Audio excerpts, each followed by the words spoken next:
श्री रामचरितमानस में गोस्वामी तुलसीदास जी कहते हैं, तब ते जीव भयउ संसारी, छूट न ग्रंथि न होई सुखारी। श्रुति पुराण बहु कहेउ उपाई, छूट न अधिक अधिक अरुझाई। अर्थात संसारी जीव में माया, तृष्णा और आसक्ति की एक ग्रंथि, एक गांठ पड़ गई है। वह गांठ न तो अब छूटती है, न मनुष्य कभी सुखी होता है।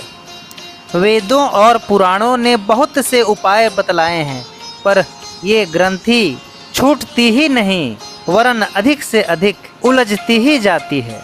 नमस्कार दोस्तों, मनुष्य का जीवन दुर्लभ और दिव्य संभावनाओं को साकार करने के लिए मिलता है। दुर्भाग्यवश हम इसका सच्चा मूल्य समझ नहीं पाते हैं और जीवन को तुच्छ उद्देश्यों की प्राप्ति में व्यर्थ ही गंवा देते हैं। हम तृष्णा, आसक्ति और राग में लपटाए रहते हैं। जीवन के सर्वोच्च रहस्य को पाने के लिए जीवन का उपयोग होना चाहिए। सर्वोच्च रहस्य और परम सत्य है परमात्मा।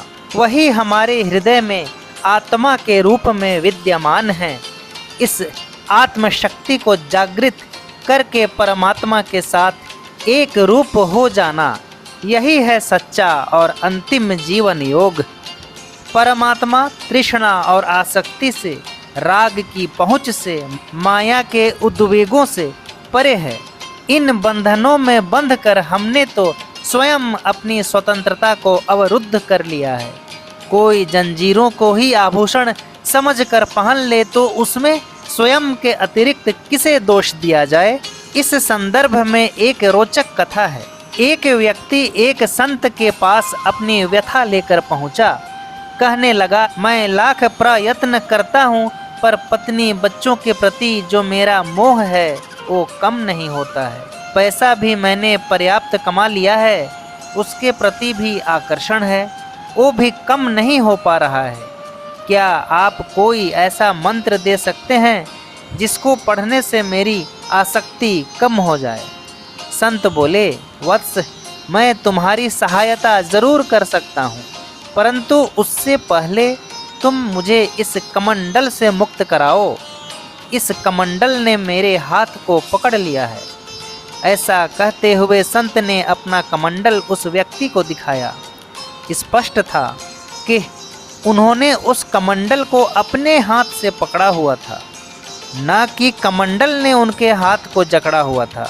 स्वाभाविक था कि वह व्यक्ति संत के विचित्र आचरण के संदर्भ में उनसे अपनी जिज्ञासा व्यक्त करता, तो उसने उनसे प्रश्न किया, महाराज, आप तो ज्ञानी व्यक्ति हैं, ये कैसी बेतुकी बातें कर रहे हैं?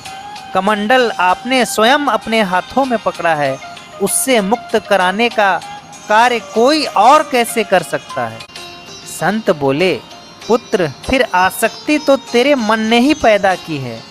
उससे मुक्त कराने के लिए औरों की शरण में क्यों भटकता घूम रहा है?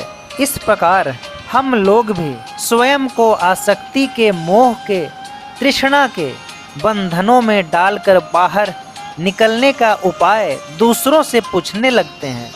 यह कुछ ऐसा ही है कि किसी कमरे में घुसने का एक ही दरवाज़ा हो, हम उसमें प्रवेश करें, अंदर जाकर छिटकिनी स्वयं ही बंद कर लें और फिर दरवाज़ा पीट पीट कर लोगों से उससे बाहर निकलने का उपाय पूछें।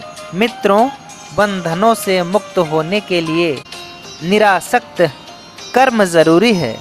इसलिए इस जगत में जो भी साधन उपलब्ध हैं, उनका त्याग के साथ भोग करें।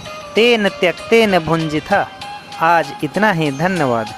अनुरोध है, वीडियो पसंद आए तो इसे लाइक एवं शेयर करें तथा इसी तरह की धार्मिक, आध्यात्मिक, राम कथामृत या भागवत वचनामृत का श्रवण, सेवन एवं आस्वादन करने के लिए डिस्क्रिप्शन में दिए गए लिंक्स पर क्लिक करें। और पुनः अनुरोध है, इस चैनल को ज़रूर से ज़रूर सब्सक्राइब कर लें।